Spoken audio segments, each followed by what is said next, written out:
Évangile de Luc, chapitre 13.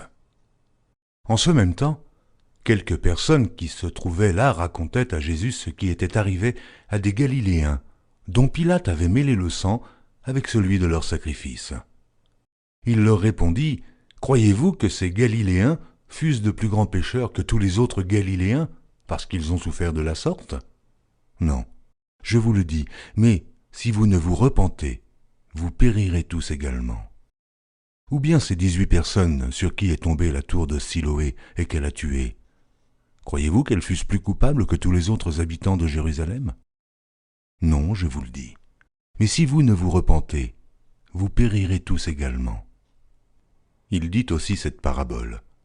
Un homme avait un figuier planté dans sa vigne. Il vint pour y chercher du fruit, et il n'en trouva point. Alors il dit au vigneron, « Voilà 3 ans que je viens chercher du fruit à ce figuier, et je n'en trouve point. Coupe-le.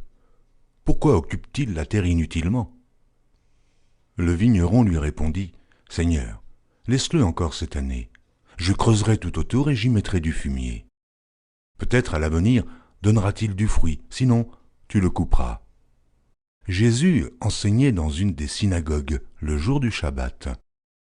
Et voici, il y avait là une femme possédée d'un esprit qui la rendait infirme depuis 18 ans.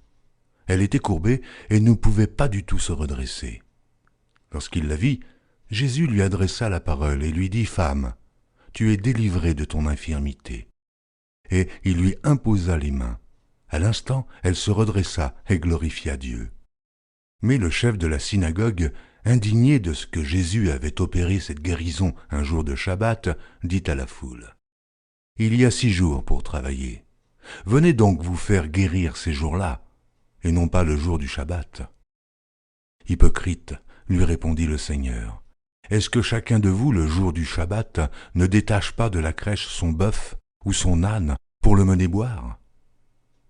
Et cette femme, qui est une fille d'Abraham, et que Satan tenait liée depuis 18 ans, ne fallait-il pas la délivrer de cette chaîne le jour du Shabbat ? » Tandis qu'il parlait ainsi, tous ses adversaires étaient confus, et la foule se réjouissait de toutes les choses glorieuses qu'il faisait.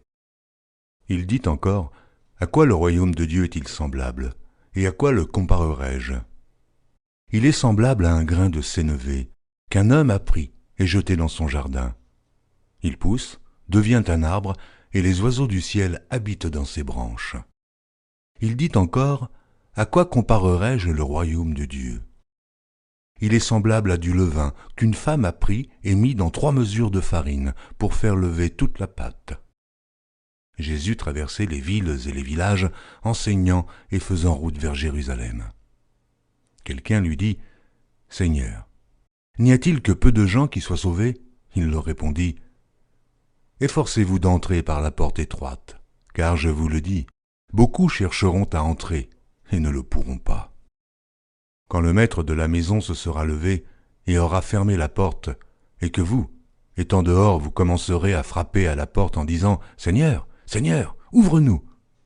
il vous répondra, « Je ne sais d'où vous êtes. » Alors vous vous mettrez à dire, « Nous avons mangé et bu devant toi, et tu as enseigné dans nos rues. » Et il répondra, « Je vous le dis, je ne sais d'où vous êtes, retirez-vous de moi, vous tous ouvriers d'iniquité. » C'est là qu'il y aura des pleurs et des grincements de dents, quand vous verrez Abraham, Isaac et Jacob et tous les prophètes dans le royaume de Dieu et que vous serez jetés dehors.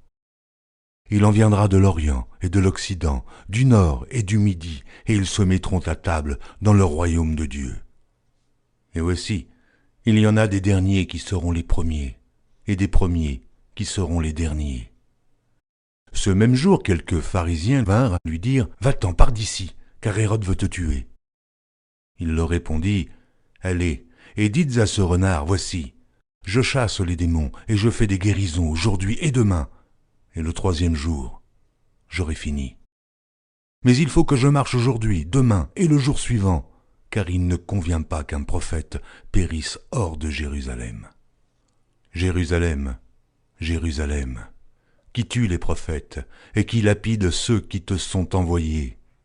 Combien de fois ai-je voulu rassembler tes enfants, comme une poule rassemble sa couvée sous ses ailes, et vous ne l'avez pas voulu.